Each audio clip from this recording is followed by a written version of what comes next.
I'm now joined by Mariam Wahba, a friend of Yaron Lischinsky. Mariam, thank you so much for taking the time this morning. I can't even begin to process or imagine your loss. How are you holding up this morning? Well, it's good to be with you today, Marky. I wish it was under better circumstances, so I'm doing all right. Thank you for asking. I know the two of you met while working in D.C., right? I mean, could you speak to who Yaron was and how you're remembering him this morning? Absolutely. You are correct. Yaron and I met each other 2 years ago when we were both working in DC. Obviously, he was working at the embassy and I was working at the Foundation of Defensive Democracies, where I do research on the Middle East. And we really bonded over our shared vision for a pluralistic, peaceful Middle East. And I know that's how he'd want to be remembered, as a diplomat par excellence and a peacemaker at heart. We keep playing this photo. I mean, a beautiful couple with so much life and so much love ahead of them. To add to the heartbreak, he was a week away from proposing to Sarah in Jerusalem. He had just bought the ring, going to get down on one knee in just a few days. What were they like as a couple? Can you also speak to Sarah?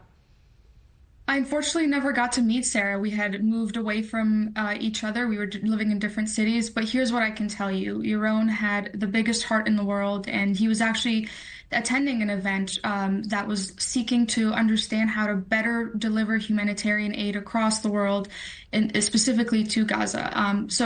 This beautiful young couple that was cruelly taken away from us were people who saw a great vision for the Middle East, and they were working towards it. And Mariam, too, in addition to being a friend and someone personally affected by this, you work for the Defense of Democracies, closely analyzing the Middle East. Based on your expertise, what's the root of hatred like this? Thanks for the question, Marky. I mean, yes, this is exactly what we do at the Foundation for Defense of Democracies. And to really to begin to honor Yaron's memory, we have to answer that question that you aptly ask. Why and how did this happen? And unfortunately, the answer is this was inevitable. We've watched vitriol and hate being spewed across college campuses and across American cities for the last 600 days in the wake of the October 7th Hamas attack on Israeli civilians. And we've seen this anti-Israel rhetoric continue to grow. And it was inevitable that something like this, a tragedy like this, would be able to happen. Now, looking towards the future, looking for how we can prevent this from happening again, we know President Trump and his administration are taking the problem of the anti-Israel hate, the anti-Semitism across the U.S. very seriously.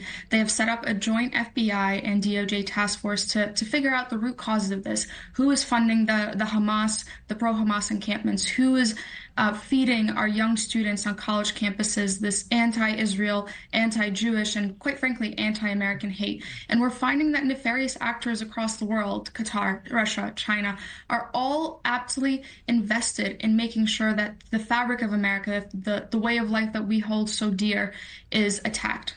And just to break down some numbers, in 2024, the ADL reports that there were more than 9,000 anti-Semitic incidents on record. That's the highest number since they began tracking those attacks back in 1979. Aside, Mariam, from federal agencies and what people are doing at the very top, how can all of us just on a day-to-day basis be better protectors and be better supporters of our Jewish brothers and sisters? What do you ask from all of us, not just the federal government? Look, we all have to speak out. We all have to call out anti-Semitism if and where it happens, wherever it happens, whether it be family members and friends. Yaron was not Jewish. He was Christian. And when this anti-Israel, anti-Semitism rhetoric takes over, it doesn't stop at just Jews. Christians are next. And the line is very, very long for those who hate our way of life. And if we just start all by calling out anti-Semitism, calling out hate, calling out anti-Zionism where we see it, that is the best way to honor Yaron's memory. Well, I'm so sorry for your loss once again. Mariam Wahba, thank you for taking the time, and please keep us posted. If you hear anything more, I would love to have you back on in the near future. Thank you.